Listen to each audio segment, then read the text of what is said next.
এমন এমন মানুষ থাকবে চিন্তা করতে করতে তারা হাত পর্যন্ত কামড়ায় খেয়ে ফেলবে। চিন্তা করবে, এমন গভীর চিন্তা। আল্লাহ বলবে এটা চিন্তার জায়গা নয়, তোমার দুনিয়া ছিল চিন্তার জায়গা, চিন্তা করো না।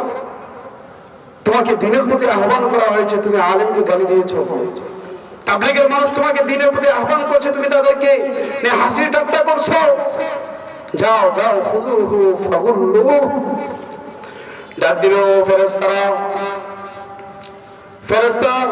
ফেরেশতারা আল্লাহর হুকুম লাব্বাইক বলবে। আল্লাহ বলবে এই বান্দা দুনিয়াতে কোনো চিন্তা করে নাই, হাসরের ময়দানে এসে চিন্তা করতেছে, আমার কাছে আবেদন করতেছে, আল্লাহ আমাকে আবার দুনিয়াতে পাঠান, আমাকে আবার দুনিয়াতে পাঠান, আমি তোমার ওলি হইয়া আবার আপনার সামনে হাজির হব।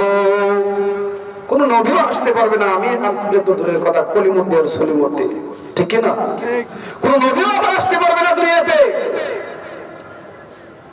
তো এই জন্য দুনিয়ায় থেকে আমার চিন্তা করতে হবে, বালিশের উপরে মাথা রাখার আগে আমাকে চিন্তা করতে হবে যে আমি একটু চিন্তা করে দেখি, আমি দুনিয়া থেকে চলে যাওয়ার আগে দেখি যে আমার কি হয়। মৃত্যুর আগে মৃত্যুবরণ করেন, মুতু ক্বাবলা আন তামুতু।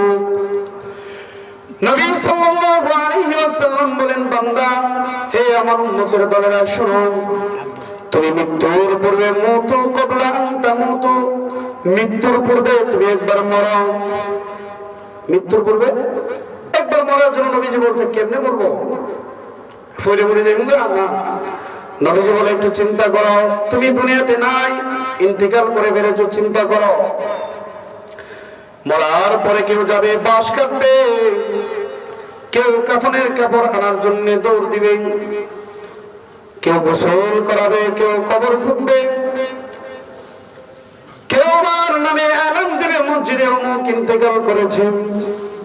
একটু ভাববেন এভাবে। নবীজি বলছে, এভাবে ভাবো, তাহলে তোমার ঈমান দাঁড়ানো হবে, তোমার ঈমান মজবুত হবে।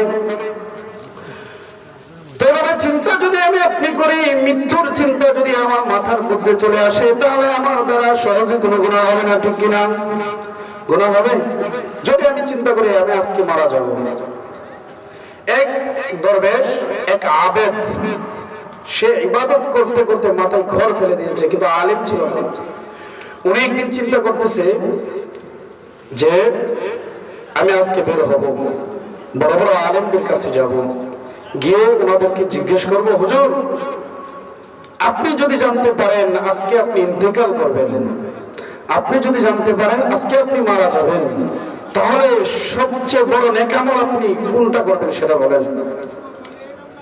অনেক আলেম অনেক উত্তর দিয়েছেন। একজন বড় আল্লাহর ওলির কাছে গেলেন, যাওয়ার পরে বলছে, হুজুর ধরেন আপনি জানতে পেরেছেন যে আপনি আজকে ইন্তেকাল করবেন, আজকের দিনটাই আপনার বাকি আছে, তাহলে আপনি কোন আমলটা বেশি করবেন এটা আমাকে বলেন। এই আবেদ এই প্রশ্ন করার সাথে সাথে ওই আল্লাহর ওলি ডাক দিয়ে বলেন, এই গোলাম, আমি কোন নেক আমল করব না, আমি বেশি কোন নেক আমল করব না, আমি আমার সময়টাকে একটা সেকেন্ডে পার হইতেছে, এটাকে আমার মৃত্যুর সময় মনে করি। একদিন আমি মনে করব কেন? আমি নামাজের সময় সালাম একদিকে ফিরাইছি, আর একদিকে ফিরাইবার আগে সালাম ফিরাইতে পারবো কিনা সেই চিন্তা আমার নাই, সেই ক্ষমতা আমার নাই। এর আগেও আমার মৃত্যু হয়ে যেতে পারে। রাত্রে ঘুমাইছি, বালিশের উপর মাথা রাখছি, এই সময় আমার ঘুম না ভাঙতে পারে, চিরতরে ঘুমাই যেতে পারি। এই দরবেশ, এই আবেদ, শোনো, আমি যদি আজকে ধরো কথার কথা আজকে জানতে পারলাম আমার মৃত্যু হবে, তবে আমি এই মৃত্যুর জন্য কোন বিশেষ নেক আমল আমার নাই, তবে আমি আমার প্রত্যেকটা দিনকে আমার জীবনের শেষ দিন মনে করি। বলেন সুবহানাল্লাহ। ওই আল্লাহর ওলি নিজের জীবনটাকে প্রত্যেকটা দিন তার জীবনের শেষ দিন মনে করে। যদি আপনি ভাবেন যে আমি আজকে মারা যাব, তাহলে আপনার দ্বারা সুদ খাইতে মন চাবে না, আপনার দ্বারা নামাজ ছাড়তে মন চাবে না, আপনি গুনার দিকে ধাবিত হতে পারবেন না যদি আপনার ভিতরে মৃত্যুর ভয়টা থাকে। এখন বলেন তো দেখি, কেউ কি জানতে পারেন বা কেউ কি জানেন যে আমার মৃত্যুটা ওই তারিখে হবে, বা আজকে হবে না, কালকে হবে, অথবা কালকে হবে না এর পরের দিন হবে, অথবা 10 বছর পরে হবে? এমন কেউ কি আছেন? দেখি হাত তুলেন তো। নাই, কেউই জানে না। কবি আরো বলেন, কেইসে কেইসে রানিয়া শাহজাদিয়া, कैसे कैसे रानिया शाहजादिया, तन बदन सब गुल गया है, शिक्ल सूरत क्या हुई, तन बदन सब गुल गया है, शिक्ल सूरत क्या हुई।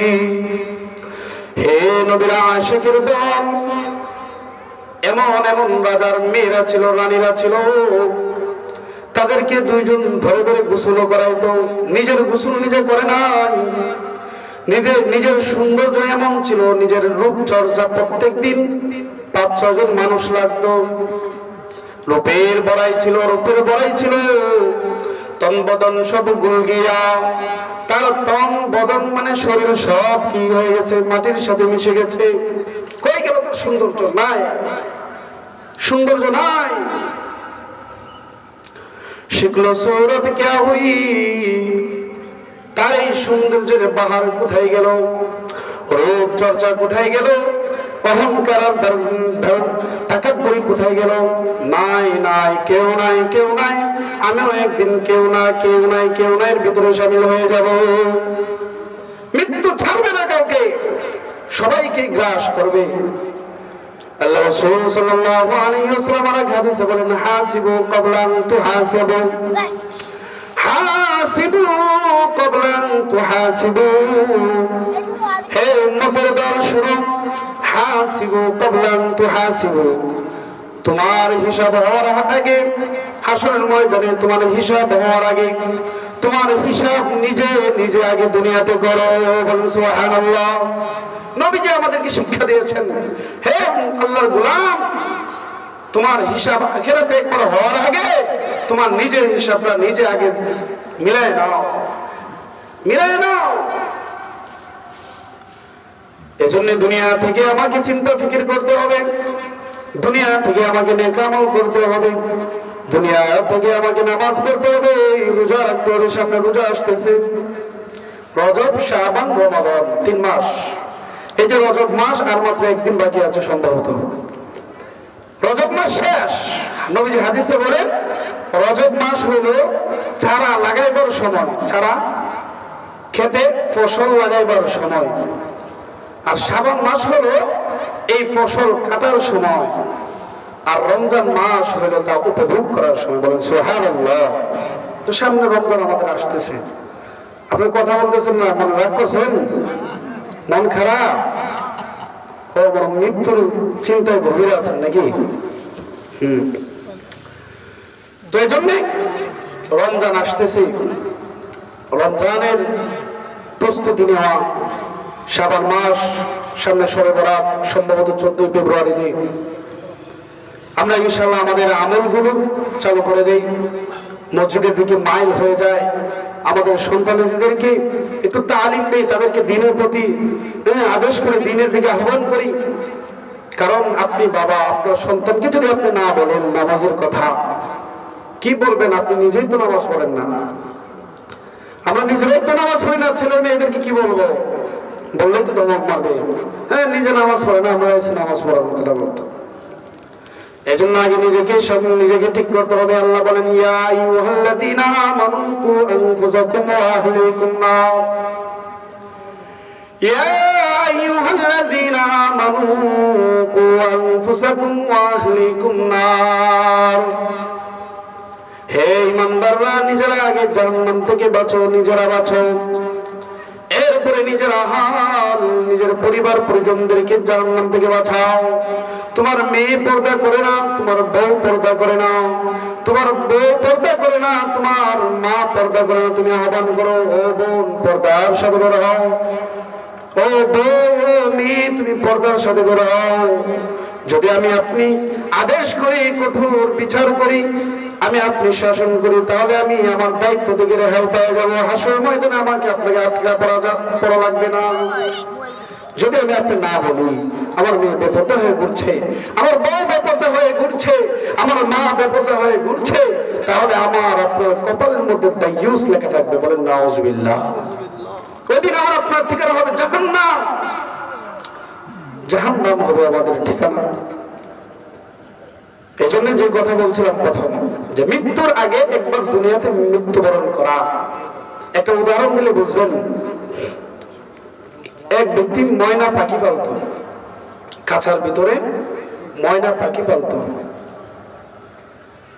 তো একদিন সে অনেক দূর যাবে, বাজারে যাবে, তার বিবিকে বলতেছে, বিবি কি আনবো? মেয়েকে বলতেছে, ও মেয়ে, ও কলিজার টুকরা, কি আনবো তোমার জন্য বলো।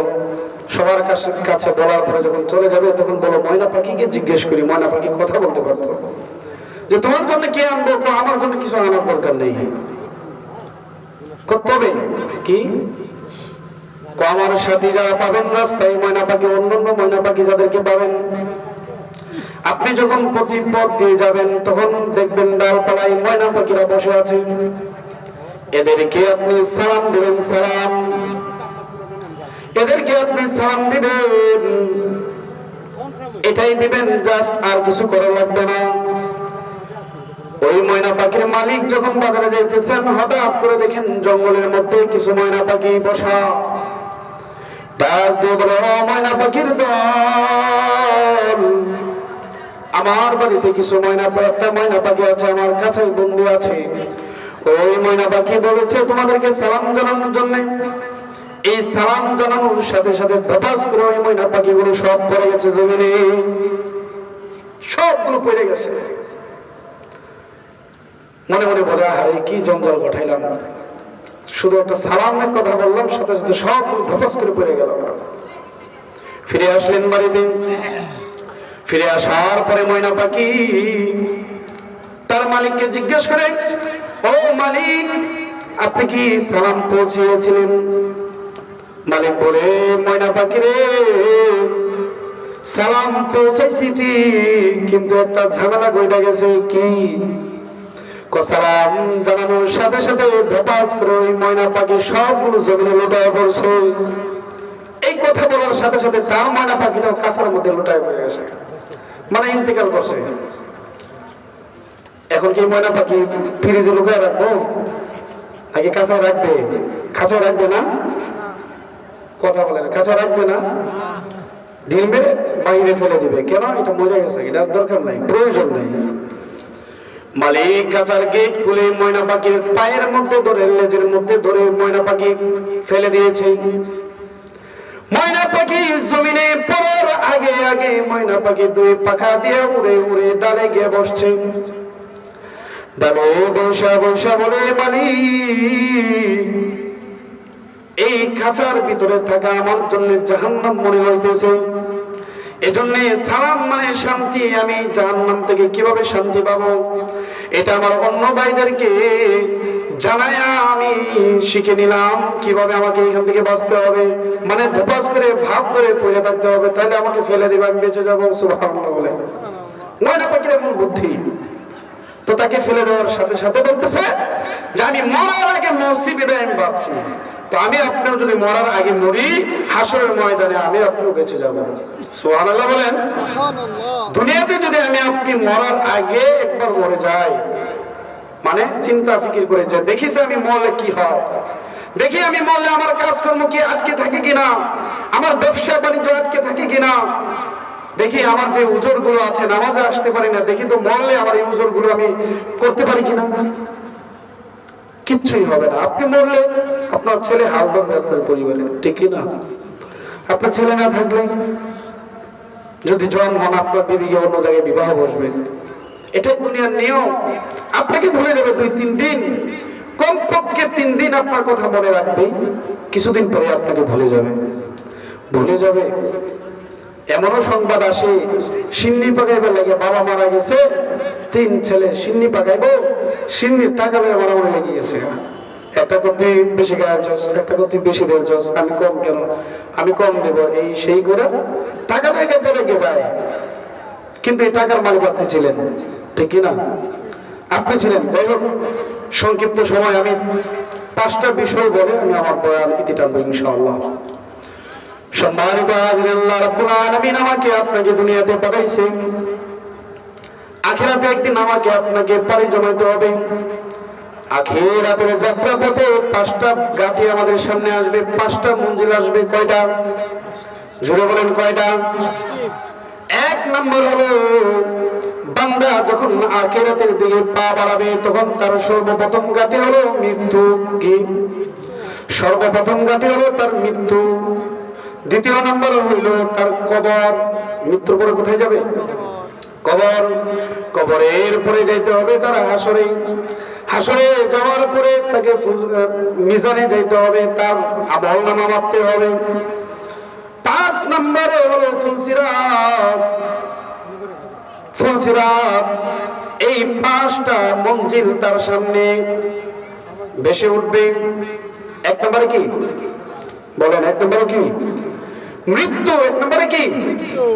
মৃত্যু। 2 নম্বর হলো কবর। আপনারা আমার কথা বুঝতেছেন না? একটু কথা বলেন। 1 নম্বরে কি? মৃত্যু। 2 নম্বর কবর। 3 নম্বর হাসর। 4 নম্বর মিজান। 5 নম্বর হলো ফুলসিরাত। প্রথম হলো আমার আপনার মৃত্যু। মৃত্যু কেমন হবে?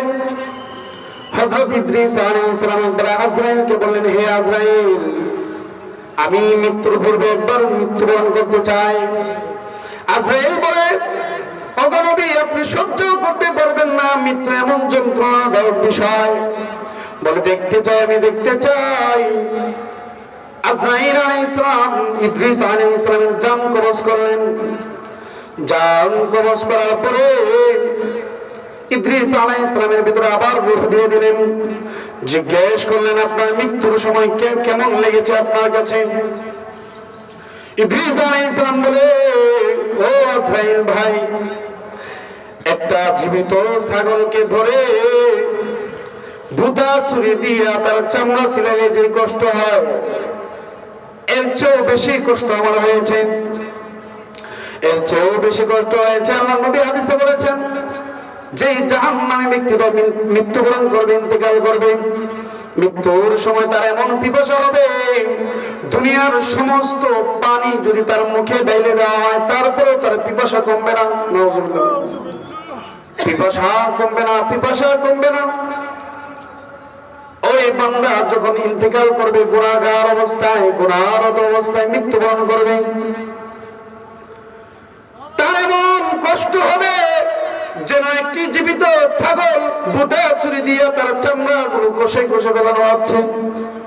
এমন কষ্ট হবে। আর জান্নাতে একটা মানুষের কেমন লাগবে জানেননি? নবীজি বলেন যে একটা জান্নাতি মানুষ, একটা নেক আমলদার মানুষের মৃত্যু এমন ভাবে হবে, শিশু সন্তান তার মায়ের দুগ্ধ পান করতে করতে যেভাবে ঘুমিয়ে যায়, শিশু সন্তান তার মায়ের দুগ্ধ পান করতে করতে যেভাবে ঘুমিয়ে যায়, একজন নেককার বান্দার মৃত্যুটা এমন ভাবেই হবে।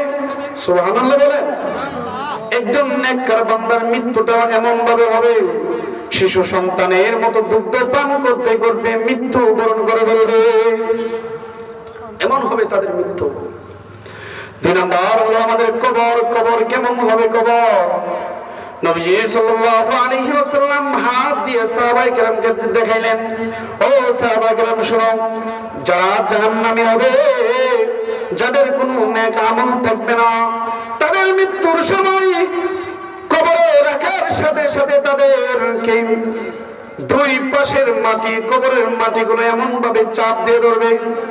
নবীজি তার সাহাবায়ে কেরামদেরকে আবার হাত দিয়ে এভাবে দেখাইলেন। সুবহানাল্লাহ বলেন। নবীজি এভাবে হাত দিয়া চাপ দিয়ে দেখাইতেছেন, চাপ দিয়ে দেখাইতেছেন যে জাহান্নামীরা মৃত্যুবরণ করবে, বদ আমল যারা করবে তারা মৃত্যুবরণ করার পর কবরের মধ্যে কবর তাদেরকে এভাবে চাপ দিয়ে ধরবে। নাউজুবিল্লাহ বলেন। আর একজন নেক আমলদার ব্যক্তি যখন ইন্তেকাল করবে, কবরের আগার সাথে সাথে কবর বলবে, কবরের মধ্যে নূর সৃষ্টি হয়ে যাবে, তার নেক আমলটা একটা নূরে রূপান্তরিত হয়ে যাবে।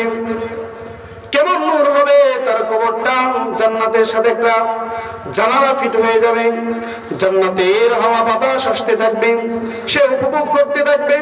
এমন হবে একটা নেক আমলদার ব্যক্তির অবস্থা। আর জাহান্নামী ব্যক্তি যারা দুনিয়াতে নামাজ পড়ে নাই, ফজর থেকে নিয়ে যোহর পর্যন্ত সাপের ছোবল দিতে থাকবে। কেন ফজরের নামাজ পড়ে নাই? এশারের নামাজ যে ব্যক্তি পড়ে না, এশারের নামাজ থেকে নিয়ে যোহরের নামাজ থেকে নিয়ে আসরের নামাজ পর্যন্ত তাকে ছোবল দিতে থাকবে। আসরের নামাজ থেকে মাগরিব পর্যন্ত, মাগরিব থেকে এশার পর্যন্ত তাকে ছোবল দিতে থাকবে। নাউজুবিল্লাহ বলেন। এভাবে একটা জাহান্নামী ব্যক্তির শাস্তি হবে কবরের মাঝে। তিন নাম্বার কি জানি বলেন? আপনারা আওয়াজ বুঝতেছেন না? বলেন 3 নাম্বার কি ছিল? মৃত্যু, কবর গেল, মৃত্যু গেল, কবর গেল, এখন কি হবে? হাসর। হাসরের ময়দান কেমন হবে? কেমন হবে? কিছু মানুষের চেহারার মধ্যে নূর চমকাতে থাকবে, সুবহানাল্লাহ বলেন। কিছু মানুষের চেহারার মধ্যে নূর চমকাতে থাকবে। ওই হাসরের ময়দানের মানুষগুলো তাকে দেখে চিনে ফেলবে, সে নেক আমলদার জান্নাতি মানুষ। আর একটা বদকার মানুষকে দেখে চিনে ফেলবে, তার চেহারা কালো কুচ্ছিত হয়ে থাকবে, চিন্তাযুক্ত হয়ে থাকবে, চিন্তিত থাকবে, গভীর চিন্তিত। কি চিন্তা করবে? মা আপনা আপনি মালিয়া, আমি না দুনিয়াতে দ্বন্দ্বলতের মালিক ছিলাম, হালাকা আন্নি সুলতানিয়া, আমার বাদশাহী সব ধ্বংস হয়ে গেছে, এরকম চিন্তা ফিকির করতে থাকবে। আর নেক আমল ব্যক্তি জান্নাতি মানুষ, সে চিন্তা করবে, হায় রে একটু পরে তো জান্নাতে যাবো, সুবহানাল্লাহ, একটু পরে তো আমি জান্নাতে যাব, জান্নাতে গিয়ে কি করব, হ্যাঁ কেমনে কি করব, এই চিন্তা ফিকির করতে থাকবে। যাই হোক, সংক্ষিপ্ত সময় আমি সংক্ষেপ করতেছি। 4 নম্বর হলো মিজান। 4 নম্বর কি? মিজান। মৃত্যু, কবর, হাসর, পরে মিজান। মিজানের পাল্লায় আমার আপনার আমলনামা মাপা হবে, মাপা। আমার আপনার আমলটাকে মিজানের পাল্লার মধ্যে তোলা হবে। মিজানের পাল্লার মধ্যে তোলার পরে যদি আমার আপনার নেক আমলটা ভারী হয়ে যায়, আমি আপনি সকল কাম, সুবহানাল্লাহ, আমি আপনি সকল কাম হয়ে যাব। আমার চেহারার মধ্যে নূর চমকাতে থাকবে। আল্লাহ রাব্বুল আলামিন সূরা কারিয়াতে বলেন, ফাআম্মা মান সাকালাত মাওয়াজিনু, অতএব যার নেক আমলকে ওজন করা হবে, ফাআম্মা মান সাকালাত মাওয়াজিনু, যার নেক আমলকে ওজন করার পরে তার নেক আমল ভারী হয়ে যাবে, ফাহুয়া ফি আইশাতির রাদিয়া, তার ঠিকানা হবে জান্নাত। তার ঠিকানা কোথায়? জান্নাতে সে সুখী জীবন যাপন করবে।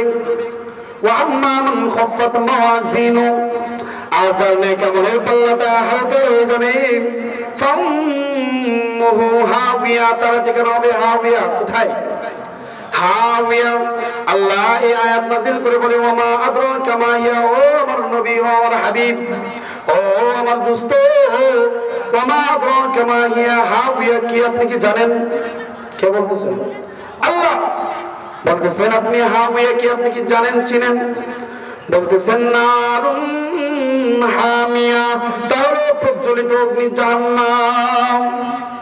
যার আমলনামা হালকা হয়ে যাবে, সে হাবিয়া থেকে পড়বে, তাকে ঢিল মেরে হাবিয়া নামক জাহান্নামে নিক্ষেপ করা হবে। নাউজুবিল্লাহ বলে। এরপরে হলো ফুলসিরাত। ওই ব্যক্তি যখন 4 ঘাটি পাড়ি দিয়া মৃত্যু, কবর, হাসর, মিজানের পাল্লা মাপার পরে যখন ফুলসিরাতের সামনে যাবে, ফুলসিরাত কেমন হবে? চুলের চেয়ে চিকন, চুলের চেয়ে চিকন ধারাও থাকবে, নিচে সব অন্ধকার থাকবে, সব অন্ধকার থাকবে। জাহান্নামী ব্যক্তিটা যখন এই রাস্তা দিয়ে হেঁটে যাবে, ফুলসিরাতের রাস্তা দিয়ে হেঁটে যাবে, সব অন্ধকার দেখবে, কোনো আলো দেখবে না, কোনো আলো দেখবে না, সব অন্ধকার। অন্ধকার ওই ফুলসিরাত রাস্তা দিয়ে যখন পার হতে যাবে, সাথে সাথে দপাস করে সেই ওই ফুল থেকে পড়ে যাবে। নাউজুবিল্লাহ। আর যে ব্যক্তিটা নেক আমলদার হবে, জান্নাতি মানুষ হবে, ওই ব্যক্তি যখন ফুলসিরাতের রাস্তা দিয়ে পা বাড়াবে, সাথে সাথে ওই অন্ধকার জায়গাটা আলো দিয়ে ভরপুর হয়ে যাবে। সুবহানাল্লাহ বলেন, আরো জোরে বলেন সুবহানাল্লাহ। আপনাদের সুবহানাল্লাহ আওয়াজ শুনে মনে হচ্ছে ভাত খাইছেন না মনে হয়, নাকি না আজকে রোজা রাখছেন? একটু জোরে কথা বলবেন। সুবহানাল্লাহ একবার যে ব্যক্তি বলে, তার আমল নামায় আসমান এবং জমিনের মধ্যবর্তী স্থান তার আমল দ্বারা ভরপুর হয়ে যায়। আরো আসতে বলেন সুবহানাল্লাহ। একটা কথা মনে পড়ে গেছে, আমার মসজিদে একবার এই কথা বলছে এক মুয়াজ্জিন সাহেব, যে একবার সুবহানাল্লাহ বললে তার আমল নামায় দুনিয়া এবং আসমান এর মধ্যবর্তী জায়গাটা নেক দ্বারা ভরপুর হয়ে যায়।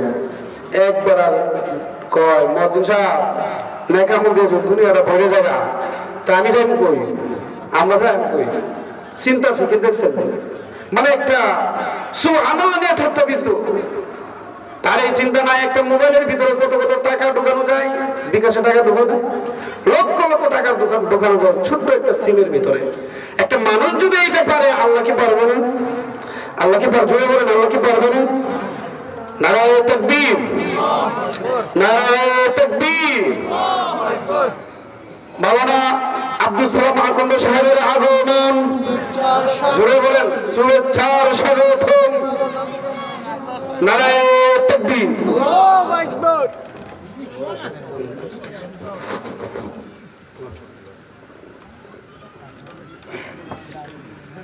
তো ওই ব্যক্তি বলতেছে কি, দুনিয়া এবং আসমান যদি নেক আমল দ্বারা ভরপুর হয়ে যায়, আমরা তাহাম কই।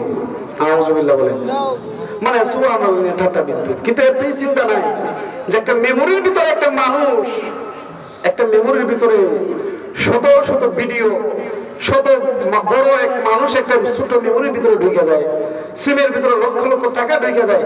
এই চিন্তা ফিকির তার নাই। এই সময় বলে নাই যে এই ছোট্ট মেমোরির ভিতরে কেমনে মানুষগুলো ঢুকে, এই চিন্তা ফিকির। আল্লাহর কথা বলছে, সুবহানাল্লাহর কথা বলছে, তার এশকে উসুল হয়ে গেছে, শয়তানে উস্কানি দেয়। বলো বলো, এজন্য এগুলো থেকে হেফাজত থাকতে হবে। তো যাই কথা বলছি, মৃত্যু, কবর, হাসর, মিজান, ফুলসিরাত, আমার আপনার আখিরাতের পথে যখন পা বাড়াবো, এই পাঁচটা ঘাটি, পাঁচটা মঞ্জিল আমার আপনার সামনে উপস্থিত হবে। কি উপায় হবে আপনার আমার যদি একটার মধ্যে আটকে যায়? আর আমি আপনার তো প্রথমে আটকে যাব। আল্লাহ রাসূল বলেছেন, হাসরের ময়দানে সর্বপ্রথম নামাজের হিসাব হবে। কিসের হিসাব হবে? জোরে কথা বলেন, কিসের? নামাজের হিসাব হবে। প্রথম কথাই তো আমি আটকে যাবো যদি বলে, আল্লাহ ও বান্দা কি করছো তুমি, নামাজ কি পড়ছিল দুনিয়া থাকা অবস্থায়? এই সময় কি করবেন? আল্লাহ কাম করছিলাম, চাকরি করছিলাম, আল্লাহ ব্যস্ত আছিলাম, সময় আছেন না, কইতেন না? ওই সময় একই কথা, আল্লাহ অসুস্থ ছিলাম। ওই সময় আইয়ুব আলাইহিস সালামকে দাঁড় করে দেবে, দেখো আমার আইয়ুব অসুস্থ থাকা অবস্থায় সে আমার কাছে আবেদন করেছে, আল্লাহ আমার পুরো শরীর আপনি পোকার খোরাক বানায় দেন, আমার জিহ্বাটাকে আপনি পোকার ধরেন না আল্লাহ, আমি আপনার এই জিহ্বা দিয়ে জিকির করতে চাই। সুবহানাল্লাহ, আরো জোরে বলেন সুবহানাল্লাহ। আইয়ুব আলাইহিস সালাম বলে, আল্লাহ পুরো শরীর আমাকে আমার পোকার খোরাক বানায় দেন, কিন্তু আমার জিহ্বাটার মধ্যে পোকা ধরেন না কেন? আল্লাহ আমি আপনাকে আল্লাহ বলে ডাকি, আল্লাহ আমি আপনাকে সুবহানাল্লাহ বলে ডাকি, আল্লাহ আমি আপনাকে রহিম রহমান বলে ডাকি, আল্লাহ আপনার এই জিহ্বার মধ্যে পোকা ধরেন। এজন্য দুনিয়া থাকা অবস্থায় আমার আপনার আমল ঠিক করে নিতে হবে, বাস করে নিতে হবে। হ্যাঁ, কোন জায়গায় সফর করতে গেলে নিজের জামাগুলো ইস্তারি করি, ধুই, টাকা পয়সা জোগাড় করি, বেড়াইতে গেলেও এরকম করি। তো আমি আপনি যে আমার আসল জায়গায় যাব, কি করতেছি? আমার আমলটাকে বাস করতেছি না, চিন্তা ফিকিরই নাই। কত যুবক বিবাহ করে নাই, ফুলের একটা বাগানও করে নাই, বাগানে ফুলও ফুটে নাই, যুবক ইন্তেকাল করে ফেলে, মোটর সাইকেল অ্যাক্সিডেন্ট করে ইন্তেকাল করে ফেলে, মধ্যম বয়সী লোক ইন্তেকাল করে ফেলে, এরকম ভাবে মানুষের মৃত্যু তার সামনে হাজির হয়ে যায়। আমার আপনার সামনে ওদের মৃত্যু এসে হাজির হবে, আমার দরজায় এসে করাঘাত করবে, নক করবে। সেদিন এক সেকেন্ডের সময় দেওয়া হবে না। টিভি দেখতেছে মুরব্বী, টিভি দেখা অবস্থায় যদি তার হায়াত শেষ হয়ে যায়, তার জান কবজ করা হবে। যাই হোক, অনেক কথা বলার ছিল, ওনাদেরকে রেখে তো কথা বলা যায় না, বসায় রেখে কথা বলা যায় না। হাজরা আলমের উস্তাদ, আল্লাহ হযরতের ইলমে আমলে বারাকাত দান করুক, সকলে বলে আমিন। হায়াতে বারাকাত দান করুক, সকলে বলে আমিন। আমি যে কথাগুলো বলছি, সংক্ষিপ্ত কথাগুলো বলছি, এই কথাগুলোর উপর আমাদেরকে আমল করার তৌফিক দান করুক, সকলে বলে আমিন। ভাইরা আমার, যারা আশেপাশে ঘোরাফেরা করতেছেন, যারা রং তামাশায় আছেন, খাওয়া দাওয়া আছেন, তাড়াতাড়ি চলে আসেন মাঠে। হুজুর কথা বলবে। হুজুরে এক একটা কথা মানে এক একটা অর্জনের বড় ধরনের একটা অর্জন। এই জন্য যারা বাহিরে আছেন চলে আসেন। এক কবি বলেন যে জগাজি লাগানে কি দুনিয়া নেহি হে, ইবরত কি জায়ে তামাশা নেহি হে। দুনিয়া শিক্ষার জায়গা, দুনিয়া তামাশার জায়গা নয়। এজন্য এই শিক্ষা আমাদেরকে দিবে হুজুরে। আমরা তাড়াতাড়ি যারা এদিক সেদিক আছি অতি তাড়াতাড়ি প্যান্ডেল নিচে চলে আসি। আল্লাহ রাব্বুল আলামিন যে কথাগুলো বললাম, এই কথাগুলোর উপর আমাদেরকে আমল করার তৌফিক দান করুন, সকলে বলে আমিন। ওয়া আখিরু দাওয়ানা আলহামদুলিল্লাহি রাব্বিল আলামিন। আসসালামু আলাইকুম ওয়া রাহমাতুল্লাহি ওয়া বারাকাতুহু।